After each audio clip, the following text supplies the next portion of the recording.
اعوذ باللہ من الشیطان الرجیم، بسم اللہ الرحمن الرحیم۔ آج کا ہمارا ٹاپک ہے زندگی اتنی مشکل کیوں؟ تو آئیے قرآن و حدیث کی روشنی میں سنتے ہیں انجینئر محمد علی مرزا صاحب کے زبانی کہ زندگی اتنی مشکل کیوں۔ لقد خلقنا الانسان فی کبد، بے شک ہم نے انسان کو بڑی مشقت میں پیدا کیا ہے۔ سورہ انشقاق کے اندر بھی اس طرح کی آیات آئی تھی، میں نے ڈیٹیل گفتگو کی تھی کہ ہر شخص مشقت میں پیدا کیا گیا ہے، پیدائش سے لے کے مرتے دم تک انسان مشقت میں، خصوصاً جب وہ جوانی کی عمر میں قدم رکھتا ہے تو مشقت میں اضافہ ہو جاتا ہے، اور وقت کے ساتھ ساتھ انسان پہ برا وقت ہی آتا ہے، اچھا وقت نہیں آتا۔ انسان کی مصروفیات بڑھ جاتی ہیں، انسان کی تگ و دو بڑھ جاتی ہے، اولاد کی تربیت کا معاملہ، ان کے رزق کا بندوبست کرنا، ظاہر اللہ نے اسباب کے ساتھ چیزوں کو جوڑا ہوا ہے، تو پوری زندگی انسان مشقت کاٹتا رہتا ہے۔ لیکن کامیاب ہیں وہ لوگ جن کی یہ مشقت اللہ کے لیے ہوتی ہے، چاہے وہ اپنے بیوی بچوں کے لیے بھی کر رہے ہیں، لیکن خدا ٹاپ پرائرٹی رہے، اللہ کو ترجیح اول مانے۔ جیسے ہی اللہ کے حوالے سے ترجیح ہٹ گئی تو آپ کی بڑی سی بڑی نیکی بھی زیرو سے ملٹیپلائی ہو جائے گی۔ ایک شخص رزق حلال کما رہا ہے، اس کے لیے نیکی ہے، لیکن اگر اس کی وجہ سے وہ نمازیں چھوڑ رہا ہے، روزے چھوڑ رہا ہے، اللہ کے احکامات کو پامال کر رہا ہے، تو یہ اس کی نیکی پھر کس کام کی ہے؟ وہ تو پھر کئی اور لوگ بھی کر رہے ہیں۔ کیا دنیا میں لاکھوں غیر مسلم ایسے نہیں ہیں جو حلال کما رہے ہیں؟ بڑے بڑے اپ رائٹ قسم کے لوگ ہیں، اس طرح کے آپ کو مسلمانوں میں دکھانے مشکل ہو جاتے ہیں، لیکن جب تک خدا کے ساتھ کمٹمنٹ نہیں ہوگی آپ کی نیکیوں کا آپ کو فائدہ نہیں ہوگا۔ تو انسان کو مشقت میں اللہ نے پیدا کیا، ماں کو بھی مشقت اٹھانی پڑتی ہے، باپ کو بھی اٹھانی پڑتی ہے، اور انسان جب یعنی بچپن میں تو اس کی بڑی بادشاہ والی زندگی ہوتی ہے، جو جوانی میں قدم رکھتا ہے اس کی مشقت کا دور شروع ہو جاتا ہے، حتیٰ کہ انسان اس زندگی سے فارغ ہو جاتا ہے۔ اتنی تکلیفیں اٹھانے کے بعد ابھی آخرت کی تکلیفیں باقی ہیں۔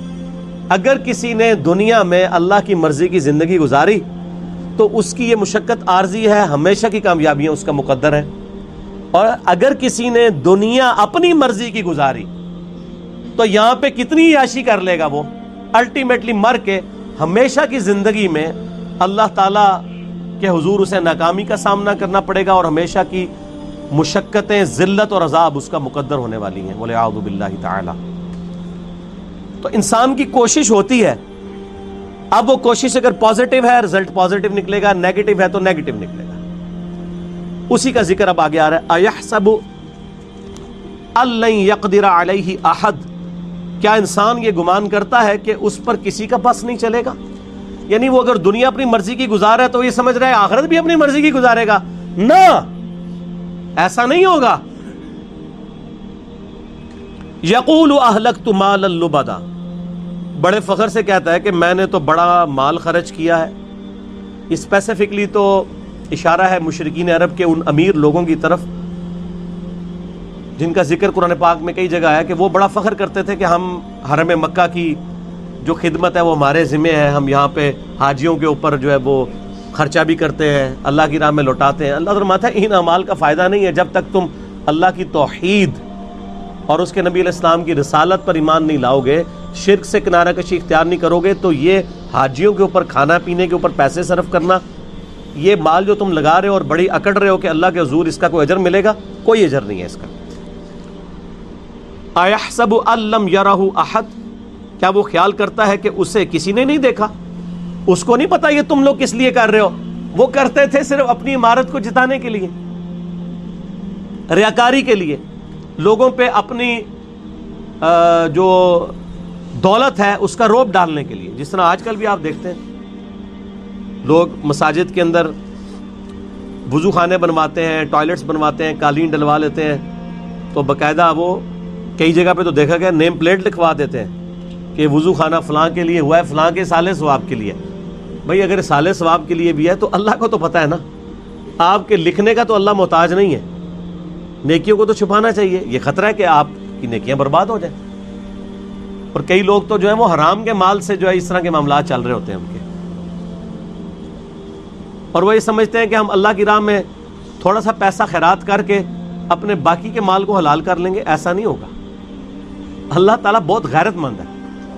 صحیح مسلم میں حدیث ہے قیامت والے دن ایک سخی کو، ایک شہید کو اور ایک قاری کو بلایا جائے گا. اللہ تعالیٰ شہید سے پوچھے گا تجھے میں نے اتنی صحت دی، گیون سرکمسٹانسز تیرے لیے فیوریبل کیے، تو نے اس کے بدلے میں میرے لیے کیا کیا؟ وہ کہے گا یا اللہ میں نے جان دے دی. اور کیا کرتا؟ سب سے بڑی قربانی یہی ہو سکتی. اللہ فرمائے گا تو نے جان اس لیے دی تاکہ لوگ تجھے کہیں بڑا بہادر ہے. تو تجھے دنیا میں لوگوں نے بڑی تعریف کی تیری، تجھے دنیا میں اجر مل چکا ہے اس ریاکاری کا. اوندھا منہ کر کے دوزخ میں ڈال دیا جائے گا. بولے اعوذ باللہ تعالی اللہم اجرنا من النار. آمین. سخی سے اللہ پوچھے گا تجھے اتنا مال دیا تھا، تو نے میرے لیے کیا کیا ہے؟ کہ یا اللہ میں نے اتنا صدقہ اور خیرات کیا تیرے علم میں، حتیٰ کہ میں نے مسجدوں میں نیم پلیٹ بھی اپنے نام کی لگوائی ہے، تجھے نظر نہیں آتی وہ پلیٹیں؟ یہ میں کہہ رہا ہوں اس کی ایکسپلینیشن. اللہ فرمائے گا تو نے اس لیے سب کچھ کیا تاکہ لوگ کہیں بڑا سخی ہے، تو دنیا میں تیری بڑی تعریف ہوئی ہے. آج بھی آپ دیکھ لیں، میں نام لیے بغیر کہتا ہوں، لاکھوں کے دسترخوان روزانہ کے چلا رہے ہیں حرام کے مال کے اوپر، اور لوگ ان کی بڑی تعریف بھی کرتے ہیں. دیکھیں جی چلے جو کچھ بھی ہے غریبوں کو کھلا بھی تو رہا ہے نا. یہ کرائٹیریا دنیا میں ٹھیک ہے. یہ فرزانہ ڈاکو والا معاملہ جو ہے نا، وہ کہ بھی ایک ڈاکو وہ امیروں سے لوٹ کے غریبوں کی مدد کرتا تھا، یہ فلموں میں اچھا ہے، اللہ تعالیٰ کے لیے نہیں ہے. اللہ تو ایک کسی بھی کریٹیکل ریزن کی وجہ سے زیرو سے ملٹیپلائی کر دیتا ہے سب کچھ. بے پرواہ ہے نا. سر آپ اپنی داڑھی پگڑی نمازوں سے اور بڑے بڑے دسترخوانوں سے عوام کو دھوکہ دے سکتے ہیں، اللہ کو نہیں. صحیح مسلم میں حدیث ہے اللہ تعالیٰ تمہارے شکلوں اور تمہارے مال کو نہیں دیکھتا، دلوں اور اعمال کو دیکھتا ہے. شکل بھی نہیں دیکھنی اور مال بھی نہیں دیکھنا. آپ لوگ کیا دیکھ رہے ہوتے ہیں؟ بڑا نورانی چہرہ ہے، اللہ کا کتنا کرم ہے اس پہ، کتنی دولت ہے. اور اللہ کیا فرما رہا ہے؟ دل اور اعمال. حتیٰ کہ صحیح بخاری میں آتا ہے، اور اس کا ذکر اشارتاً سورہ توبہ میں بھی آیا ہے. جب نبی علیہ السلام نے اپیل کی نا غزوہ تبوک کے موقع پر، رومن امپائر سے لڑنا تھا، سب سے بڑی سپر پاور، تو چندے کی اپیل کی، تو ایک صحابی نے پوری رات ایک یہودی کی یعنی مزدوری کرنے کے بعد اس کو ایک مٹھی جو ہے نا وہ کھجوریں ملی معاوضے کے طور پہ. بارٹر سسٹم تھا نا، ضروری نہیں کرنسی ملتی تھی، کھجوریں مل جاتی تھی، جو کے دانے مل جاتے تھے، گندم مل جاتی تھی. اور وہ ایک مٹھی کھجور لا کر نبی علیہ السلام کے پاس پیش کرتا ہے کہ میری طرف سے یہ جہاد کے لیے قبول کریں. وہاں پہ منافقین ہوتے ہیں جو اوپر سے مسلمان ہیں، وہ آپس میں ایک دوسرے سے ٹھٹا مذاق کرتے ہیں کہ یہ دیکھو ایک مٹھی کھجور سے کیا فرق پڑنا ہے. ٹھیک ہے.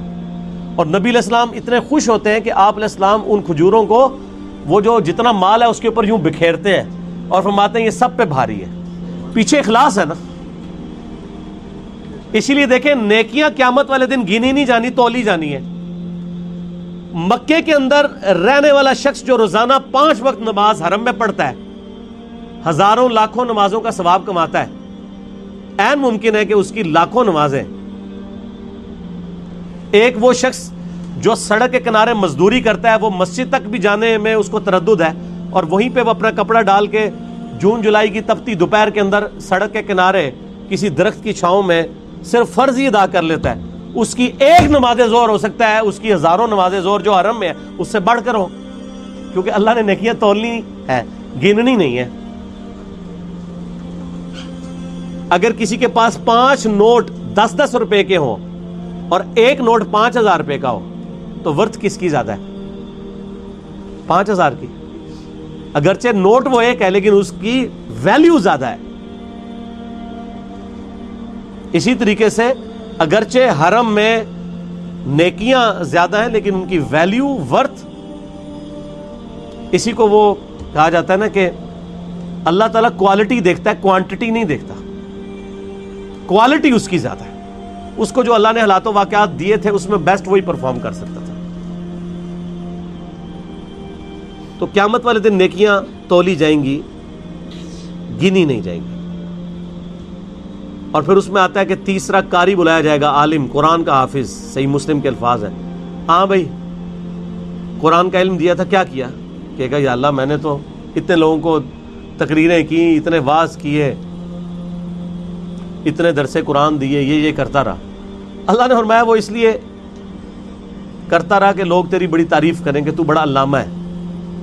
تو دنیا میں تیری تعریف ہوئی ہے، اتنے بڑے بڑے اشتہار تیرے نام کے نہیں چھپتے تھے جس کے آگے پیچھے اتنی لمبی لمبی دمیں لگی ہوئی ہوتی تھی. تو تجھے دنیا میں اجر مل چکا ہے، اس کو بھی اوندا منہ کر کے دوزخ میں. تو ریاکاری کے ساتھ اعمال ایکسیپٹیبل نہیں ہے.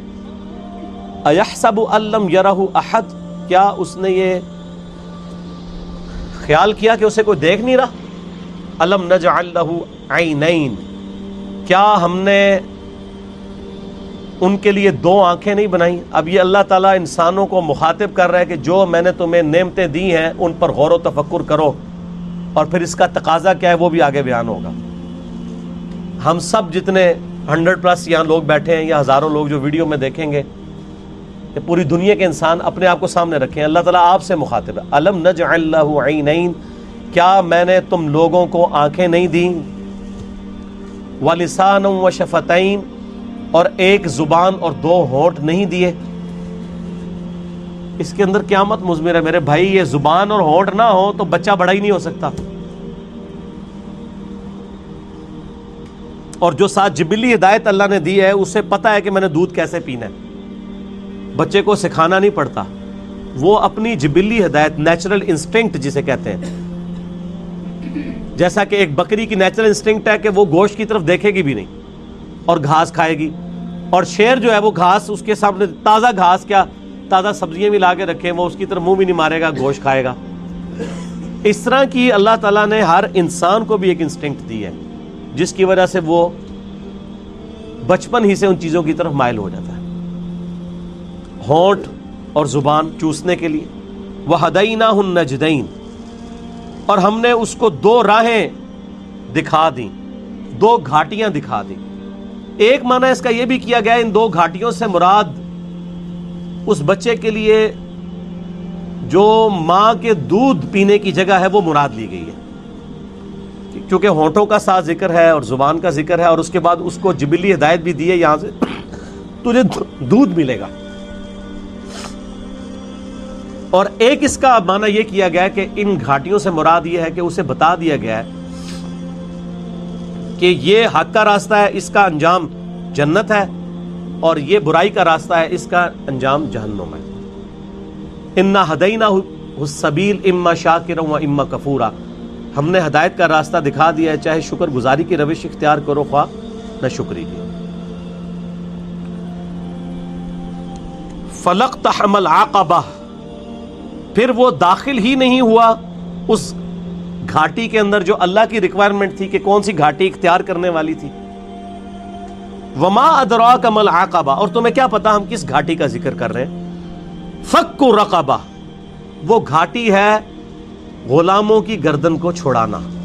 میں اکثر کہتا ہوں کہ یہ جو مال خرچ کرنا ہے نا، یہ اللہ تعالیٰ کو اتنا محبوب ہے کہ قرآن حکیم میں نماز کے پیرلل ہمیشہ اللہ کی راہ میں صدقہ کرنے کا ذکر آیا ہے. اور یہاں پہ تو دیکھیں اس سے ہٹ کے نماز کا کہیں ذکر ہی نہیں، اللہ کی راہ میں خرچ کرنا، غلاموں کو آزاد کروانا. غلامی کا دور تھا. آج اس کی ماڈرن فارم یہ ہے کہ کوئی مقروض ہے اور آپ کو اللہ نے رقم دی ہے تو آپ اس مقروض کو اس قرضے سے نجات دلا سکتے ہیں. او اطعام فی یوم ذی مسغبہ، یا بھوک والے دن قحط کے عالم میں کسی بھوکے کو کھانا کھلانا. یہ ہے وہ گھاٹی جو تمہیں عبور کرنی، یعنی جیب ڈھیلی کرنی ہے اللہ کے لیے. اللہ کے لیے جیب وہی ڈھیلی کرے گا جس کی یہ عقیدت ہوگی اللہ کے ساتھ، اور یہ عقیدہ وابستہ ہوگا کہ میں جو مال اللہ کی راہ میں خرچ کر رہا ہوں الٹیمیٹلی اس کا بدلہ مجھے اللہ تعالی نے آن دا ڈے آف ججمنٹ، قیامت کے دن دینا ہے. دنیا میں تو اگر آپ سے گورنمنٹ کہے کہ آج 10 روپے خرچ کرو، ہفتے بعد 1 لاکھ روپے لے لینا، تو سب لوگ کہیں گے جی ہمارے پاس تو کافی پڑے ہوئے ہیں گھر، یہ بھی لے لیں. اور لاکھ کے ساتھ ڈبل شاہ کے کئی واقعات آپ کے ملک میں نہیں آتے. اور اللہ کیا فرما رہا ہے سورہ البقرہ میں؟ 700 گنا تک کر کے لوٹاؤں گا.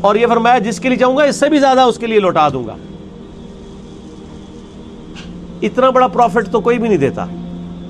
اور اس دن جس دن کی کرنسی صرف نیکی ہے، قیامت کے دن.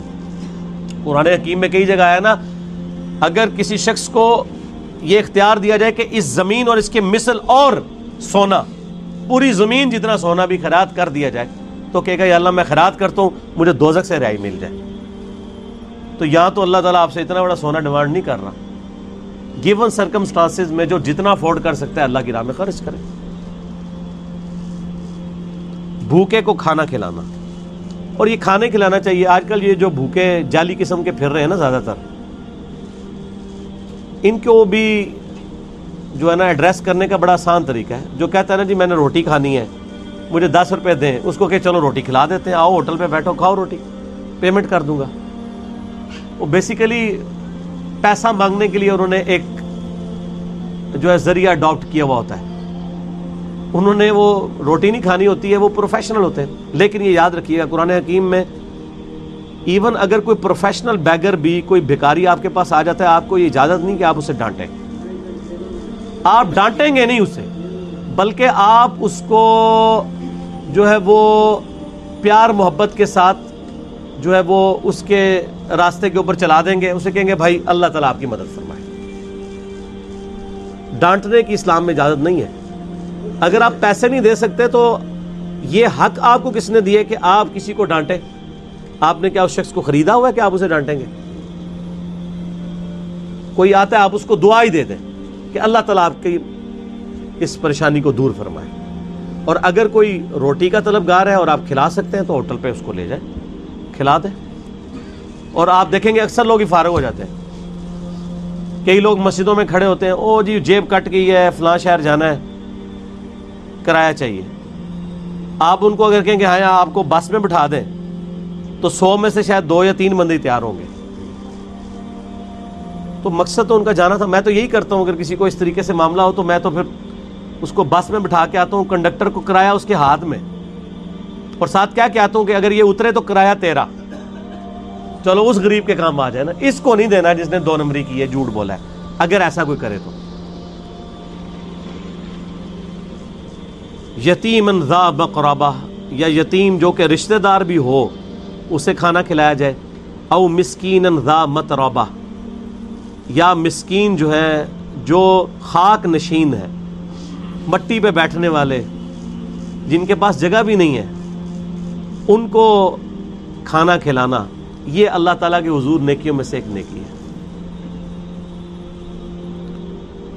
ثم كان من الذين آمنوا وتواصوا بالصبر وتواصوا بالمرحمہ، پھر اس کے بعد ایمان والوں سے جو ایک دوسرے کو نصیحت کرتے ہیں صبر کی، اور ایک دوسرے کو رحمت کی نصیحت کرتے رہتے ہیں. دیکھیں اللہ کی راہ میں صدقہ اور خیرات کرنے کے بعد اللہ تعالیٰ نے ایمان لانے کا ذکر کیا ہے، اور اللہ کی راہ میں جو صبر و استقامت ہے اس کا ذکر کیا ہے، صرف امپورٹنس بتانے کے لیے کہ اللہ کی راہ میں جیب ڈھیلی کرنے کی کتنی امپورٹنس ہے. ایمان لانے والے، صبر اختیار کرنے والے اور صبر کی تلقین کرنے والے. یہ تو خیر ڈیٹیل آگے سورۃ العصر میں آئے گی نا، جو 4 کامیابی کے لیے شرائط ہے، ان میں آخری 2 شرائط یہی ہیں کہ آپ نے حق بات کی تلقین کرنی ہے اور صبر کی تلقین کرنی ہے. اولئک اصحاب المیمنہ، یہی وہ لوگ ہیں جو قیامت والے دن دائیں ہاتھ والے ہوں گے، یعنی ان کا نامہ اعمال ان کے دائیں ہاتھ میں دیا جائے گا. والذین کفروا، وہ جو انکار کرنے والے ہیں، ناشکری کرنے والے ہیں، بآیاتنا، ہماری آیات کی، ہم اصحاب المشأمہ، وہ لوگ ہوں گے بائیں ہاتھ والے. علیہم نار مؤصدہ، ان پر قیامت کے دن آگ چھا رہی ہوگی. بولے اعوذ باللہ تعالی اللہم اجرنا من النار، آمین. یہ قرآن کا اسلوب ہے کہ جب بھی اہل ایمان کا ذکر ہوتا ہے نا تو ساتھ ہی ساتھ فاسقین کا اور اہل جہنم کا بھی ذکر ہوتا ہے. اہل جنت کا ذکر ہوتا ہے تو اہل جہنم کا بھی ذکر ساتھ میں ہوتا ہے، کیونکہ دونوں چیزیں پیرلل میں ہیں. صرف یہ نہیں ہے کہ میٹھی نیند آپ کو سلا دیا جائے، تصویر کا دوسرا رخ بھی دکھایا جاتا ہے کہ بھائی بڑے معاملات سخت ہونے والے ہیں.